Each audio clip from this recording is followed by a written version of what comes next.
Muy buenas noches, bienvenidos al banquillo, gracias por estar con nosotros hoy en esta entrega especial que tenemos en vivo para nuestros telespectadores. Hoy nos acompaña desde los Estados Unidos el doctor José Tercero Midense, un respetado profesional del derecho, especialista en asuntos penales, para revisar el proceso de extradición de Juan Orlando Hernández Alvarado, exgobernante de Honduras, que ya se encuentra en suelo estadounidense, y adelantamos que mañana, viernes, será presentado ante un juez en el Distrito Sur de Manhattan.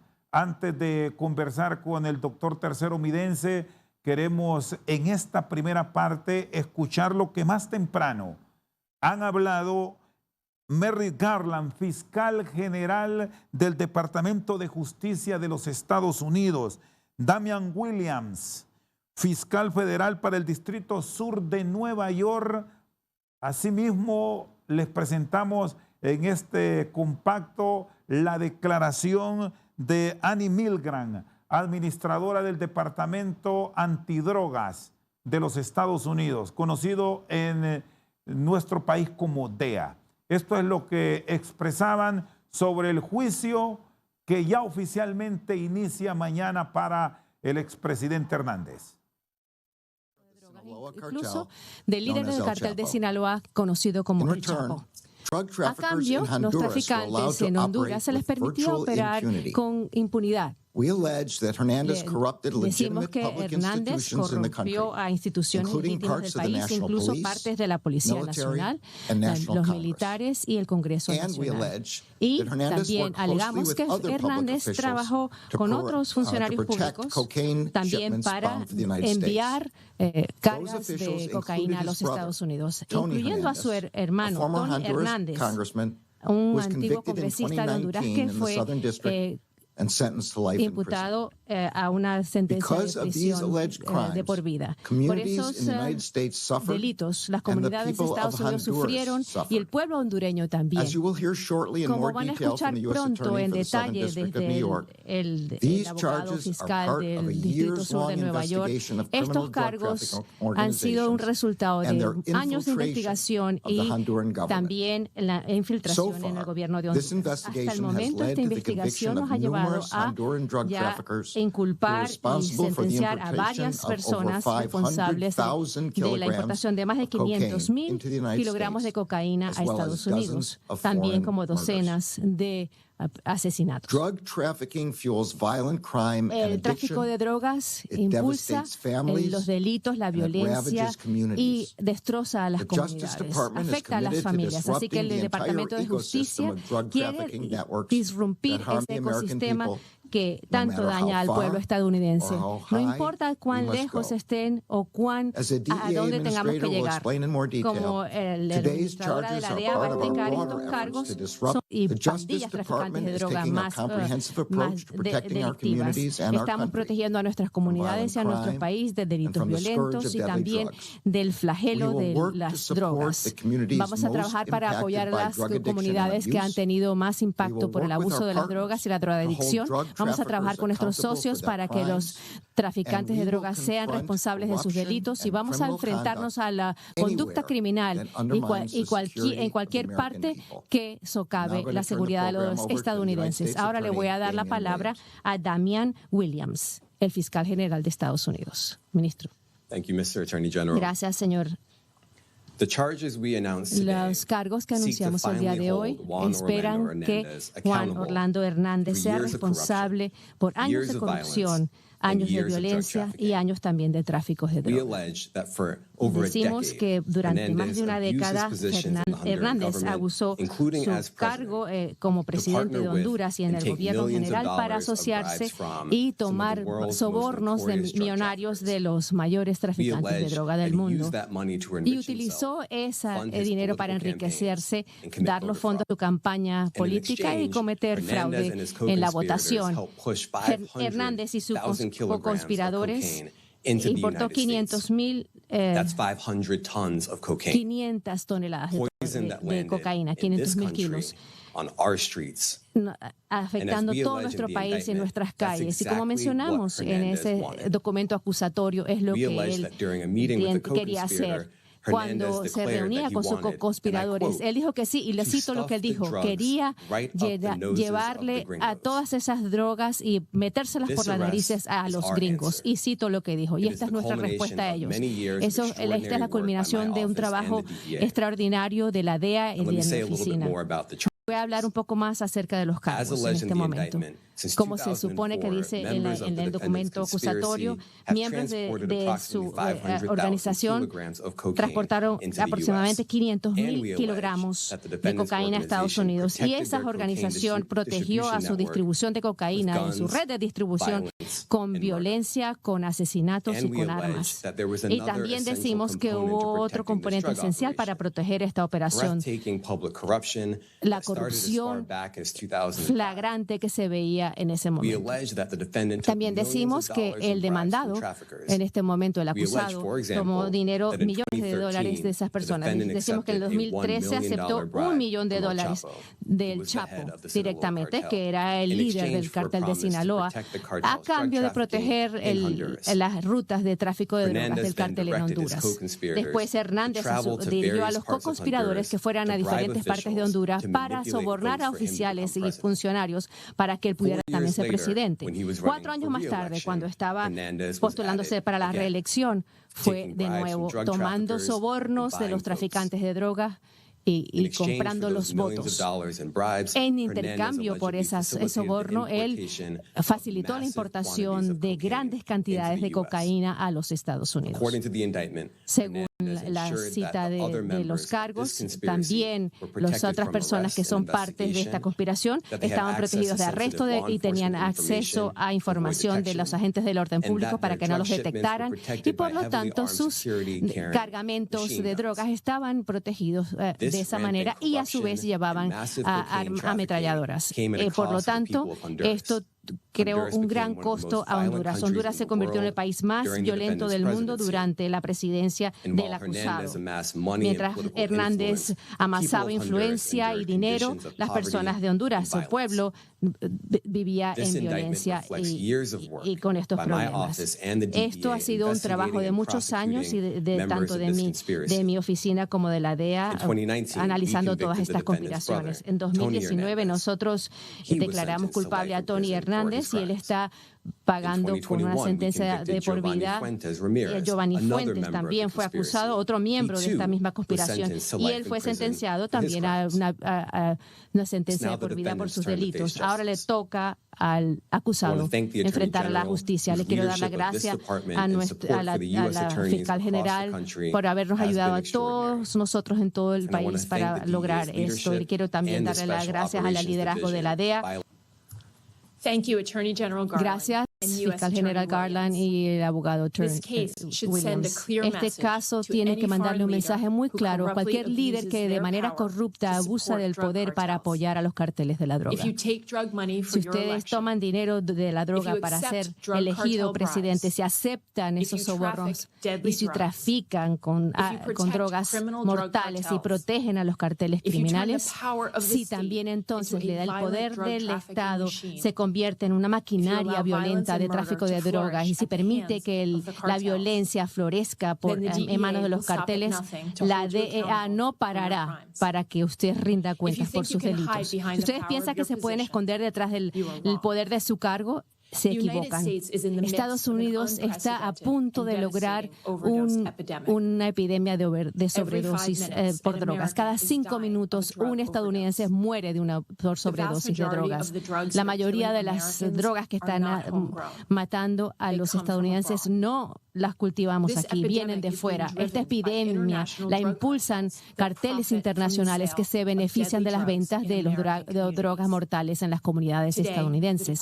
Hoy, el Departamento de Justicia ha presentado los cargos en contra de Juan Orlando Hernández, el expresidente de Honduras, por posesión de armas y tráfico de drogas. Él prometió una sola cosa para el pueblo hondureño, que iba a limpiar la corrupción, iba a luchar contra los traficantes traficantes de droga. Pero en realidad, lo que se dice en su citación de cargos, él hizo todo lo contrario. Utilizó la presidencia para unir las fuerzas con uno de las organizaciones más violentas y más grandes de todo el mundo. Y dice también que Hernández utilizó el dinero de las drogas para financiar su carrera política. Y una vez que fue electo presidente, utilizó el gobierno de Honduras y todos los militares. Bueno, ahí está parte de esta comparecencia de miembros del Departamento de Justicia, de la Fiscalía de Nueva York y de la DEA. Estamos hablando de altos cargos de la administración del presidente Biden al más alto nivel que han comparecido hoy para referirse puntualmente a la extradición del expresidente Juan Orlando Hernández. Tenemos ya al especialista en Derecho Penal, doctor José Tercero Midense, a quien le damos la bienvenida. Lo presentamos, hacemos la pausa y cuando retornemos tenemos el análisis legal que le espera al expresidente que, de acuerdo a lo que han informado ya sus defensores, mañana viernes será presentado ante la autoridad competente y se le leerán todos estos cargos. Hacemos pausa y ya en breve está con nosotros el doctor José Tercero Midense.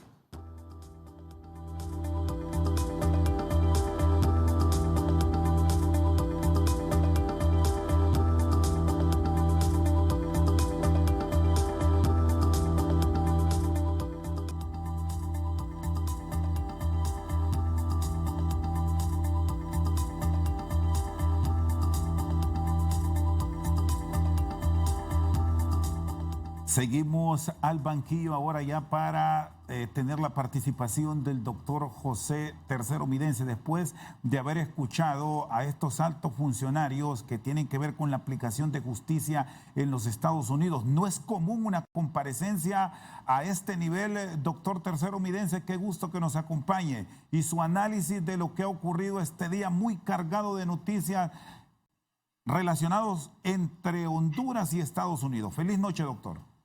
Un abrazo, licenciado García, y por supuesto a su programa El Banquillo. Tres cosas importantes cuando existe una conferencia de prensa, independientemente de quién la haga. Número uno, tienen que apegarse al Código de Ética 3.3 que indica que los fiscales, en este caso el fiscal general y todos sus asistentes, le deben respeto y cordialidad tanto a la defensa como a la corte y como al jurado. Ese es lo principal. Lo dice el Código de Ética 3.3. El Código 401, que es la regla del Federal Rule of Evidence, que las evidencias de Estados Unidos, le permite a la DEA, en este caso, junto con los fiscales, opinar acerca de lo que ellos creen que tienen como evidencias relevantes para un caso internacional como este.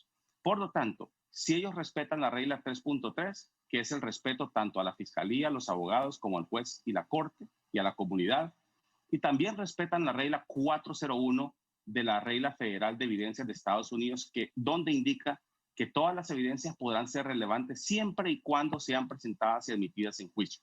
Este tipo de conferencias de prensa las puede utilizar los que son los fiscales y en este caso la DEA y la policía, porque es un impacto social en donde ellos tienen, de acuerdo a la ley, un poder que indica cierto grado de actividad de aplicación de la ley en los Estados Unidos. Sin embargo, independientemente de que exista una conferencia de prensa o no, ese es el poder que le da a ellos a lo que es la policía, en este caso la DEA o el FBI, de poder dirigirse a la comunidad en donde ha existido una detención y arresto bajo la enmienda número 4.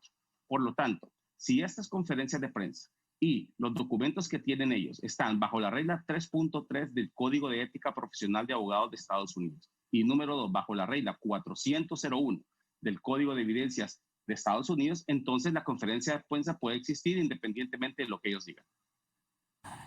Mañana, de acuerdo a lo que ha dicho su defensa y que lo ha corroborado TSI, será la presentación ante un juez. ¿Se repetirán todos estos cargos que hoy se han resumido en esta conferencia de prensa? ¿Tiene forzosamente que estar el investigado o el procesado en este caso? ¿O qué establece ya la justicia estadounidense considerando que tienen ya el procesado en su poder? La primera audiencia se llama el arraignment. El arraignment significa donde se le leen los cargos oficiales al detenido. En este caso, como es un delito federal, es una felonía, tiene que estar presente tanto el acusado como su defensa si lo tiene. En el caso de que la defensa no esté presente por asunto de contratación o que todavía no se ha nombrado a un abogado, entonces tendrá que estar presente siempre el acusado y en este caso, si los abogados ya están presentes, entonces también ellos. Y lo que se hará es la lectura formal dentro de las 48 a 72 horas, que por supuesto no cuentan los fines de semana ni tampoco los días de holiday o los días de vacaciones.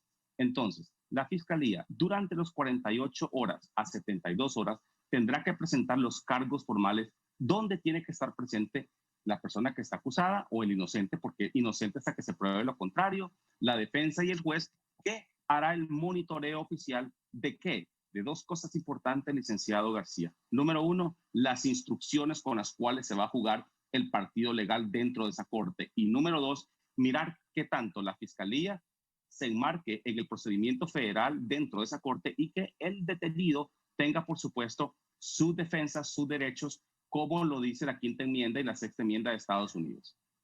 Doctor Tercero Omidense, ¿es pública esta audiencia de mañana? ¿Se puede tener acceso libre como otros juicios? ¿O qué pasa con esta acción puntual que marca el inicio ya del proceso? Los jueces dicen, this is my court. ¿Qué significa this is my court? Significa, licenciado García, que cada uno de los jueces en Estados Unidos controla,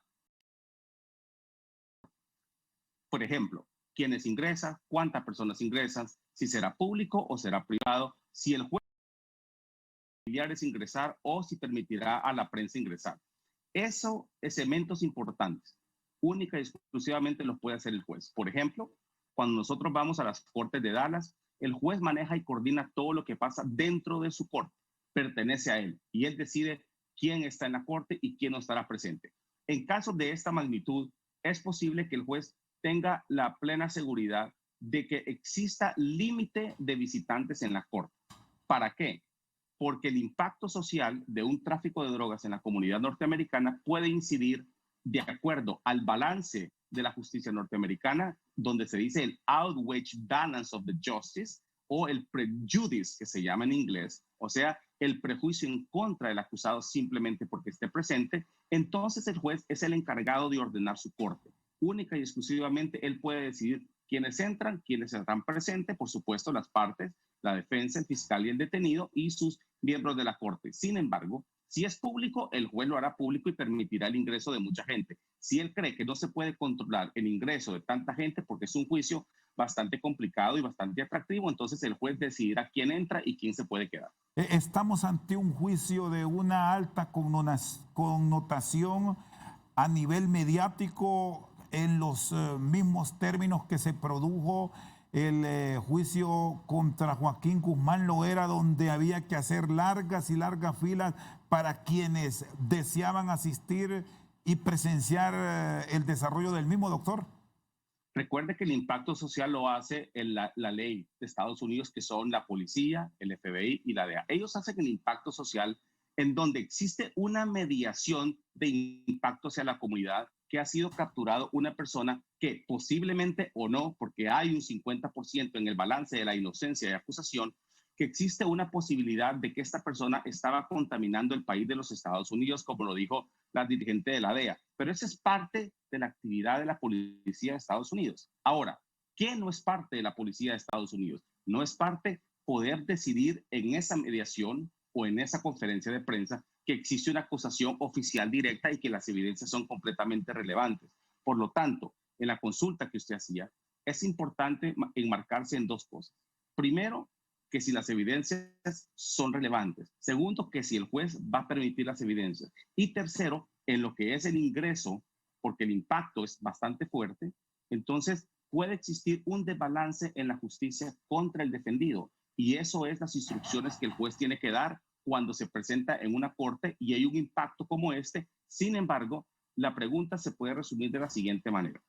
La Constitución de Estados Unidos, la cuarta, quinta y sexta enmienda, licenciado García, pertenecen en un procedimiento legal americano a cualquier persona, independientemente que haya sido expresidente o no. Sí, este proceso de registrarse mañana, como han adelantado sus defensores, es una audiencia rápida.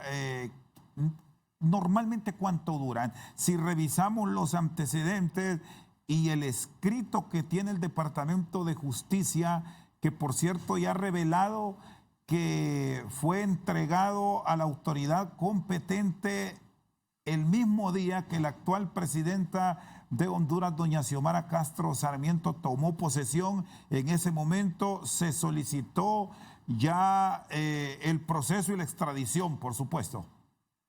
Comienza, licenciado García, con el famoso probable cause, o sea, la causa probable. ¿Quién inicia la causa probable? La causa probable la inicia la Organización de International Affairs, que pertenece al Departamento de Justicia. Cuando existe una causa probable de que un ilícito va a pasar, ha sucedido o podría ocurrir, entonces se hace un expediente internacional en el caso de las extradiciones y la Oficina de International Affairs transfiere ese expediente al Departamento de Justicia y el Departamento de Justicia al Departamento de Estado. ¿Para qué? Para que el Departamento de Estado pueda solicitarle por la vía diplomática la extradición de una persona. En ese sentido, cuando existe esa transferencia y esa solicitud y vamos ya directamente al juicio, entonces en esas 48 horas y 72 horas que usted mencionaba, en donde es la primera audiencia, ¿qué pasará en esa audiencia? Como nosotros hemos tenido experiencia ya de estar en esas audiencias, pasarían 4 cosas importantes. Número 1, la identificación del detenido. El juez le va a preguntar su nombre, apellido, si es la persona correcta a la que se está acusando. Número 2, se le leerán los cargos que le presenta la Fiscalía de Estados Unidos a través del fiscal, pero no son ellos los que hacen la presentación, sino que es la Oficina de International Affairs y los fiscales lo representan. Número 3, que si tiene una defensa. Si la tiene privada, entonces ellos se harán apersonando al juez. Si no la tiene, pues... Y lo más importante es esto. Si la persona no practica el idioma inglés y no lo conoce, entonces tendrá que hacerse en español para él. Sí, esto una vez que finalice, en ese mismo instante se conoce cuándo inicia el juicio formal o lo comunica después el juez a la parte acusadora y defensora. Una vez que el arraignment termina, los fiscales tienen por obligación de la regla 3.3 entregar lo que se llama el famoso discovery. El discovery, licenciado García, es todas las evidencias manuscritas que tiene la fiscalía en contra del acusado. Durante ese proceso, que la fiscalía transfiere tanto electrónicamente como físicamente, quiere decir que la defensa tendrá la oportunidad de revisar lo que se llama el discovery. Es un término legal en donde no se puede omitir porque la Fiscalía de Estados Unidos tiene que pasarla a la defensa. Cuando la defensa tiene ya el procedimiento de discovery, todas las evidencias, entonces tendrán que revisarlas durante un tiempo razonable. ¿Qué es un tiempo razonable? Eso lo discuten con el juez, 30 días, 90 días, 180 días, dependiendo el alto grado del caso. Por ejemplo, en el caso del expresidente, es un caso de alta magnitud en donde obtendrán muchas evidencias, tanto manuscritas, fotografías, declaraciones, etcétera, y la defensa tendrá que tomarse un tiempo racional o razonable para poder revisar las evidencias. Si la fiscalía dice que no hay ningún problema y el juez también, entonces se podrá tomar, licenciado García, de 6 meses a 8 o 9 meses para poder ellos revisar todas las evidencias. Y si necesitan más tiempo, lo tendrán que hacer, porque recuerde que la cuarta enmienda y la quinta enmienda constitucional le permite a la persona la garantía de que su defensa va a revisar cada una de las pruebas para poder contestarlas y para poder decidir el caso. Muy bien, está con nosotros el doctor José Tercero Midense analizando el proceso legal que enfrentará a partir de las próximas horas en los Estados Unidos el expresidente Hernández. Una pausa, ya venimos con más.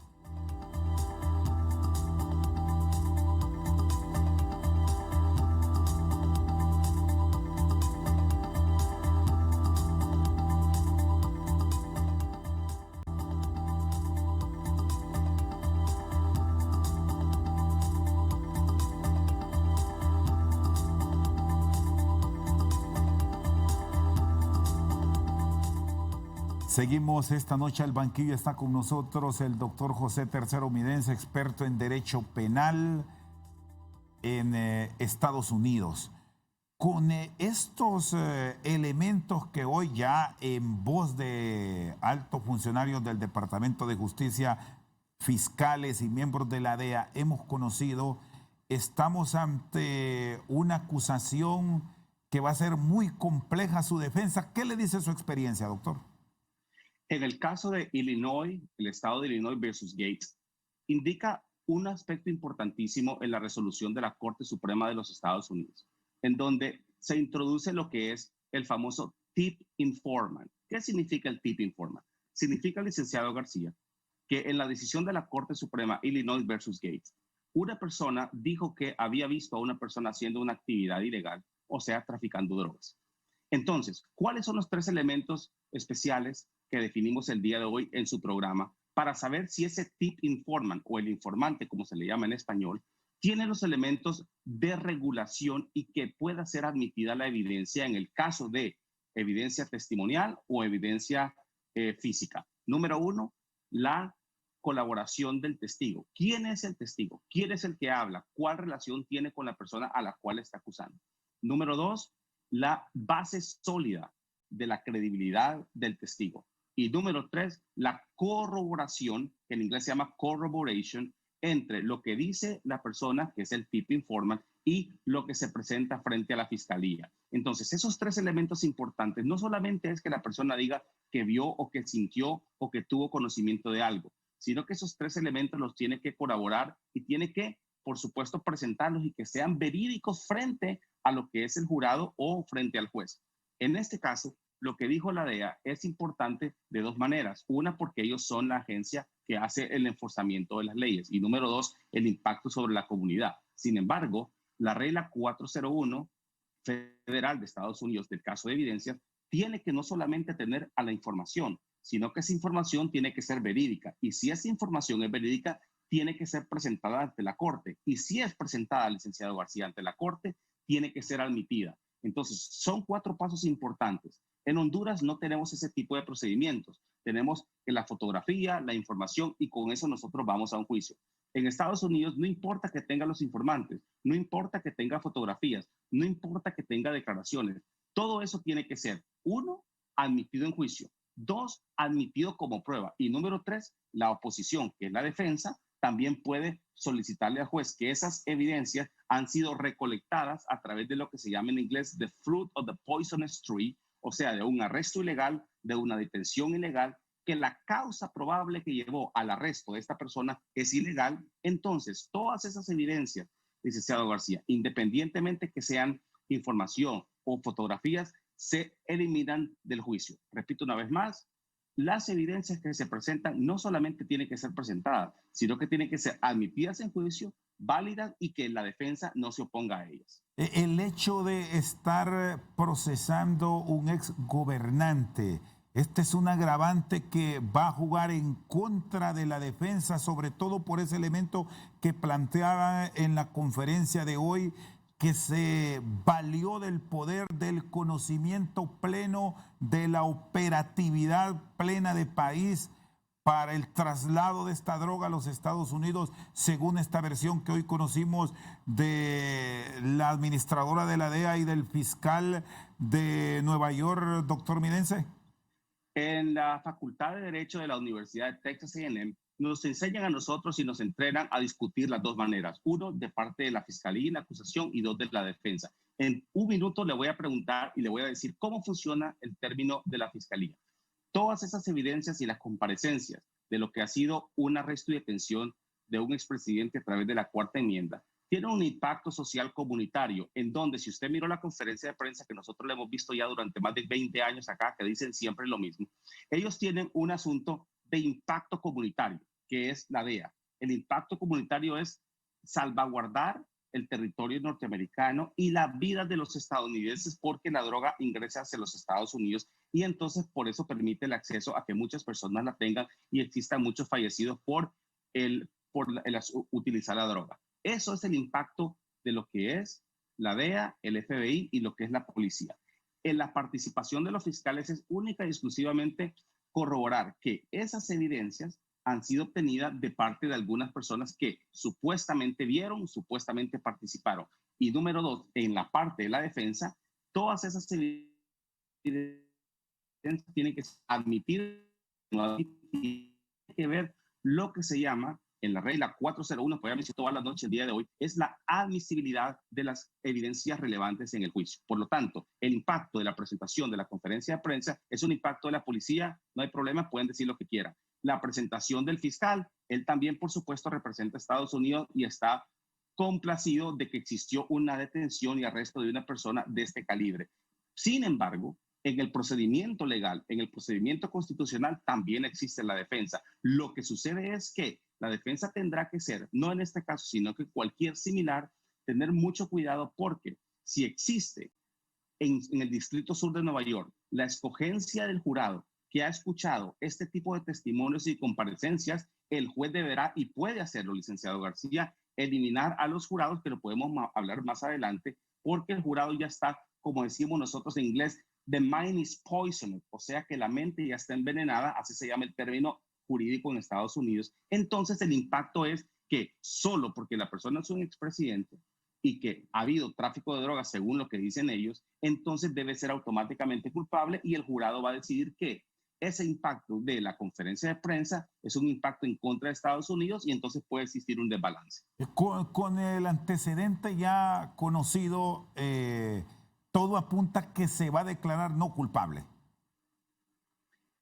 Es una de las posibilidades. ¿Quién tiene esa posibilidad, licenciado García? Única y exclusivamente la defensa y el acusado. Existe culpable, no culpable y no lo contender. No lo contender significa que es una figura nueva en Estados Unidos, que significa que usted no contiende lo que le dicen o del que lo acusan, sino que simplemente acepta lo que dice el juez, que no creo que va a suceder eso. Enfrentar, doctor Tercero Omidense, enfrentar cargos por conspiración para importar cocaína, posesión de ametralladoras y dispositivos y destructivos, y conspirar para poseer esas armas, que son los 3 delitos que pesan en contra del ex gobernante. Detener la fiscalía, la prueba contundente de esta incriminación lo puede llevar a recibir una sentencia. ¿En qué términos? La pregunta se contesta así: solicitud, conspiración y cómplice. Esos son los 3 elementos principales que tiene que probar la fiscalía. Número 1. 2. Evidencias contundentes en Estados Unidos no existe el término, sino que existe more likely than not.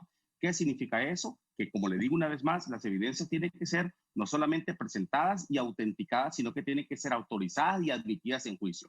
Digamos que las evidencias fueron admitidas en juicio no porque son contundentes, porque esa palabra no existe, sino que son admitidas y relevantes para el juicio, tanto directamente como indirectamente.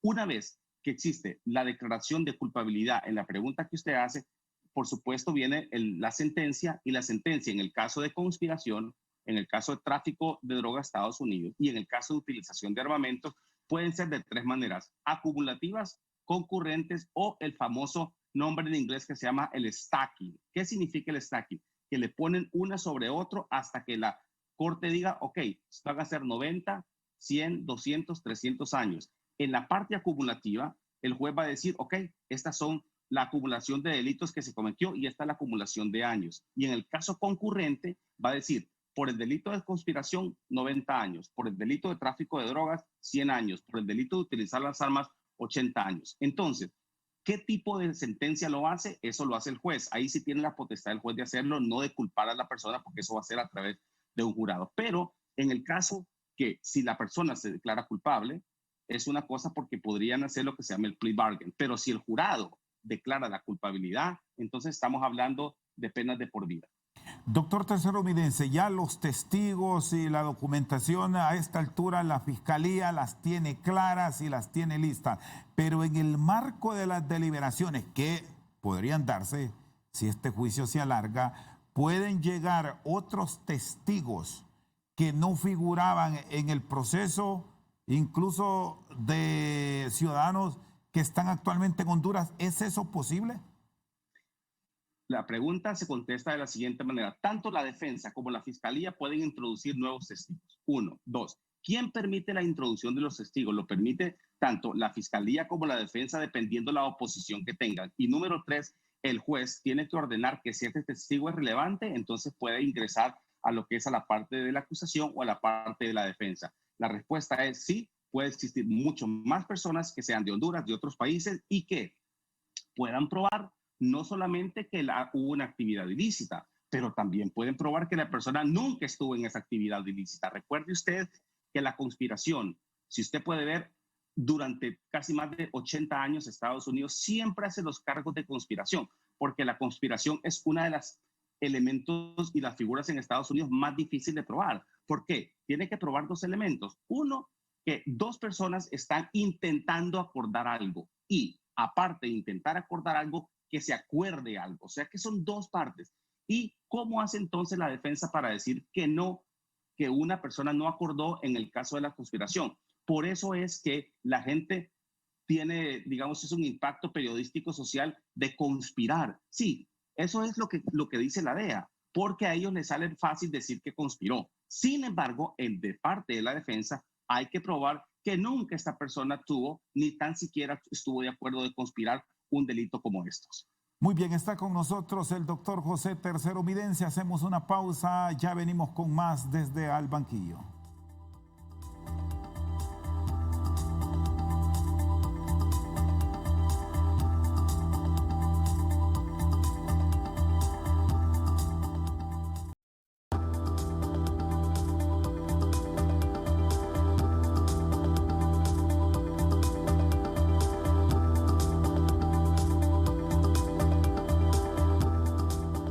Seguimos esta noche al banquillo con el doctor José Tercero Videncia. A lo largo de los procesos que se han seguido para capos de la droga ya sentenciados en Estados Unidos, han surgido la figura de los coconspiradores. Hoy un coconspirador, que así se estableció en uno de tantos juicios, ha sido extraditado. Nos referimos al expresidente Hernández.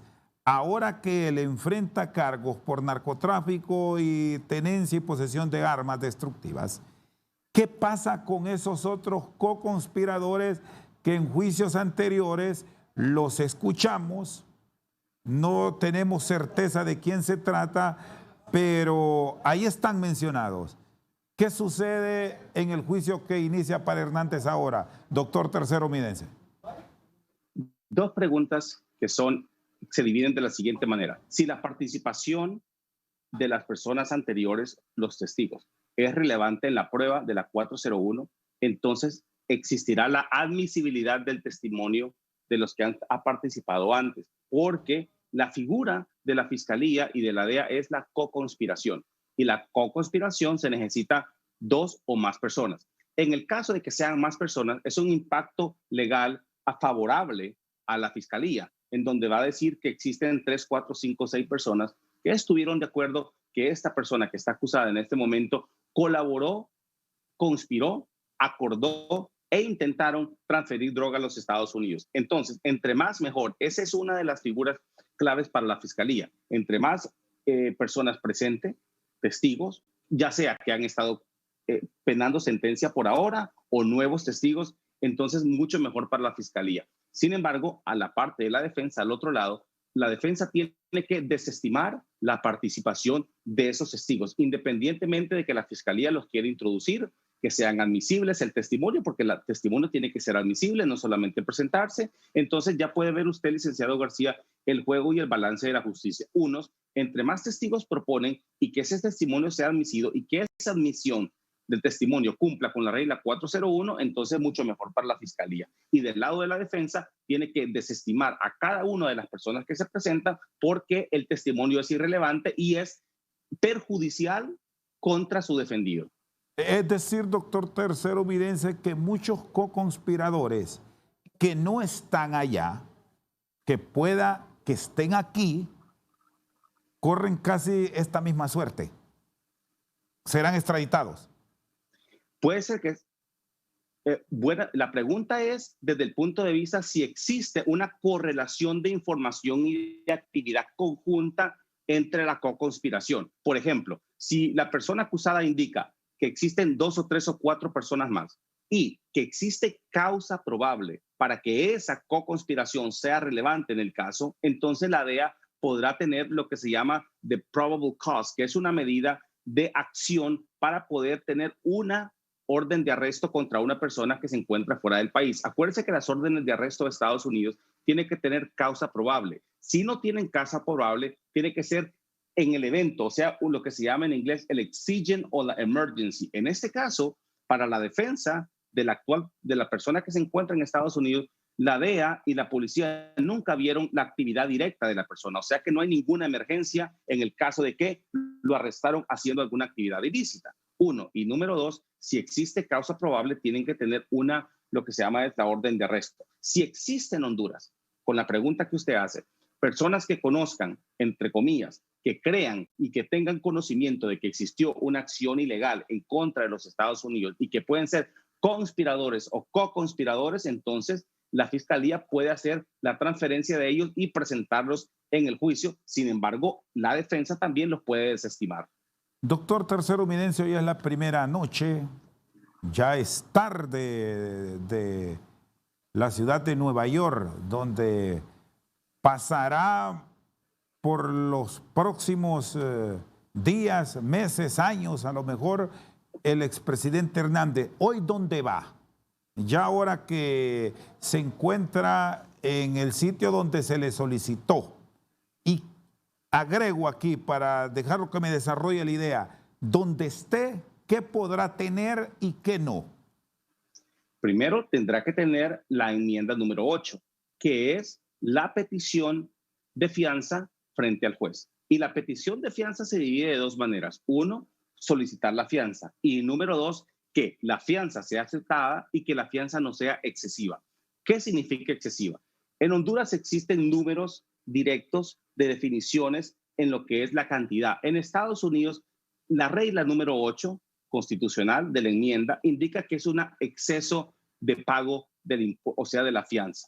¿Quién decide eso? Lo decide el juez. ¿Quién repone y quién le dice al juez que es una carga excesiva? La defensa. Entonces, la pregunta que usted hace se relaciona de dos maneras. Primero, solicitar la fianza. ¿Puede salir la persona que está en este momento en la cárcel? Por supuesto que sí, a través de la enmienda 8. Y si la fianza es otorgada, ¿cuánto será la fianza? Por lo tanto, este fin de semana creo que no podrá salir porque es un fin de semana, la gente no trabaja. Sin embargo, las casas que se encargan para dar la fianza, ellos sí trabajan. Sin embargo, no creo que la fiscalía esté de acuerdo que este fin de semana pueda salir.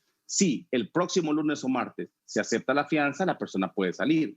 Y si el juez dice que no acepta la fianza, entonces le dará 3 elementos importantes. Número 1, la peligrosidad de la persona.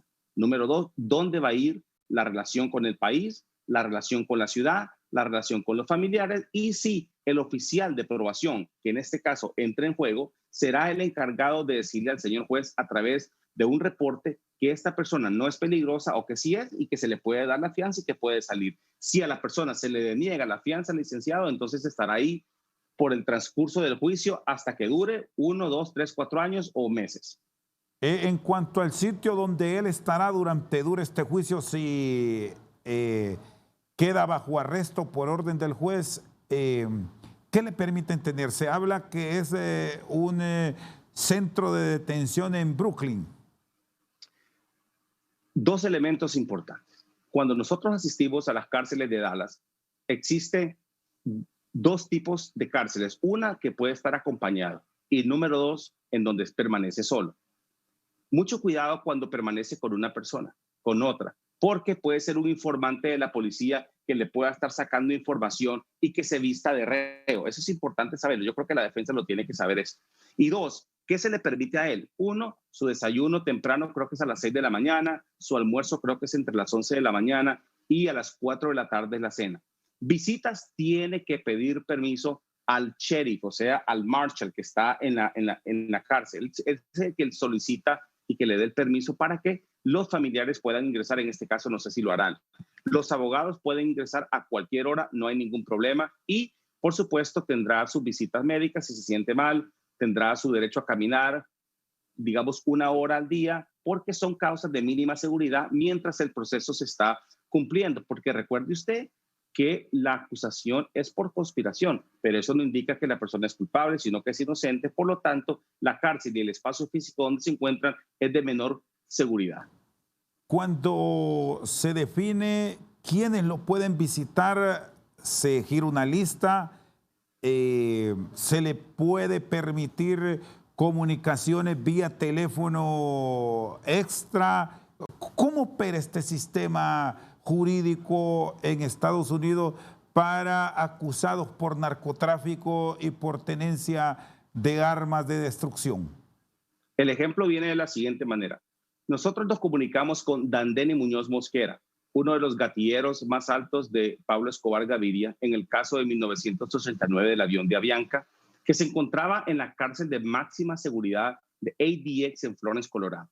Hablamos, primero que todo, se hace la solicitud. Si es el consulado general o la embajada de Honduras, porque él tiene su derecho a comunicarse de acuerdo al artículo 36-37 de la Convención de Viena de Relaciones Consulares. Esa es una parte.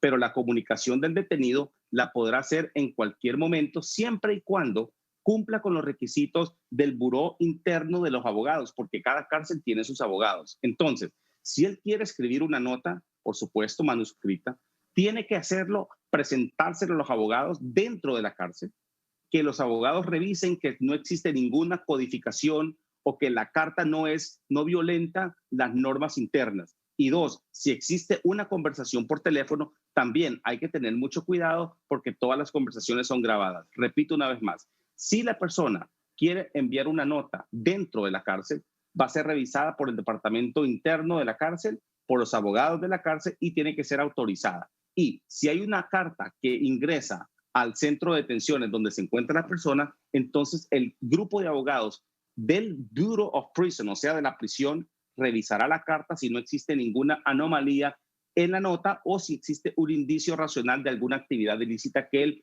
la persona que está ahí quiere ingresar. O sea que toda comunicación está restringida por los elementos de seguridad, tanto como él quiera hacerlo como recibirlas. ¿Qué le permiten tener? Todo apunta que será recluido en el centro de detención de Brooklyn, allá en Nueva York. ¿Ahí qué puede tener? Puede tener un libro, si quiere tener la Biblia, porque recuerde usted que la enmienda número 2 le permite y la enmienda número 1 le permite a usted la libertad de expresión y la libertad de religión. Por lo tanto, en los famosos casos de Estados Unidos de Indiana versus Jones, existió cuando la persona estaba dentro de la cárcel, quería leer su Biblia. Y entonces los oficiales de la cárcel le dijeron que no.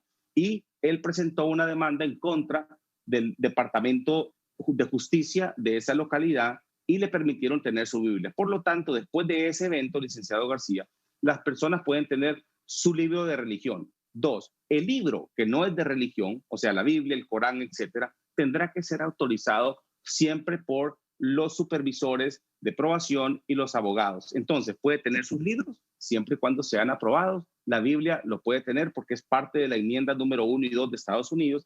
Y, por supuesto, alguna fotografía que le permitan tenerlo. Si no, únicamente ese libro, lo que es la Biblia, que es religioso, y lo demás, lo que le entregan, que son su cepillo de dientes, sus sandalias, el uniforme anaranjado o rayado, cualquiera de los dos, su almohada, el colchón donde él duerme, el papel higiénico para tenerlo cerca y, por supuesto, jabón y agua que está ya dentro de la cárcel. ¿Hay algunos centros de detención en Estados Unidos que le permiten poder tener una tarjeta para hacer compras puntuales? ¿Eso a una persona que esté en proceso se lo puede facilitar si así lo estima el juez, doctor Tercero? Cuando el oficial de probación indica que esta persona va a realizar una actividad dentro de la cárcel, por ejemplo, compras de refrescos y extra comida, entonces esa tarjeta lo que se hace es, se llena de dinero, por supuesto, a través de los familiares, se llama por teléfono y se le ponen 100, 200, 300 dólares para que la persona lo pueda utilizar dentro del sistema penitenciario. También, si no tiene dinero para poderle enviar, ellos pueden trabajar dentro de las cárceles y tener un poco de entrada de dinero, pero sí la tarjeta funciona cuando la persona quiere utilizar alguna otra actividad que la cárcel no le permite porque obviamente tiene su desayuno, almuerzo y cena, pero si quieren adquirir otras cosas legales dentro de la cárcel, entonces la tarjeta que tiene dinero, ellos pueden hacer esa actividad de compra. Y esta actividad que a un detenido le permiten realizar trabajos puntuales dentro del centro de detención, ¿quién lo define? ¿O lo puede solicitar el recluso? La defensa puede pedirle al juez y al oficial de probación que la persona va a tener actividades X fuera de lo normal de una persona común y corriente que se encuentra dentro de la cárcel. En este caso, por ejemplo, si es un expresidente, de pronto tendrá otras actividades extras que otra persona local no lo hace. Por ejemplo, llamadas internacionales, comunicación directa con los abogados a cada minuto y, por supuesto, comunicación con los familiares. Entonces, el juez tendrá, bajo la preponderancia del razonamiento de que el juicio es un juicio de impacto comunitario y que la persona que se encuentra ahí no es de los Estados Unidos y que sus familiares se encuentran fuera del país, entonces el juez junto con el oficial de probación podrán permitirle una flexibilidad en las comunicaciones, en la compra y en la obtención de ciertos materiales que otras personas no lo podrían hacer. Doctor Tercero Minense, le agradezco su tiempo desde los Estados Unidos. Le agradecemos. Detalle rápido, tengo 30 segundos, con su experiencia, ¿juicio largo o un juicio corto? Depende de la admisibilidad de las evidencias. Regla 401, si la evidencia es relevante y la defensa no se opone, entonces es un juicio corto. Si existe una posesión de la defensa, la regla 401, entonces miraremos una defensa extraordinaria y una fiscalía tratando de imponer, por supuesto, las evidencias relevantes. Muy bien, el doctor José Tercero Minense, especialista en Derecho Penal, esta noche desde los Estados Unidos, aquí en Banquillo. Por su sintonía, muchas gracias.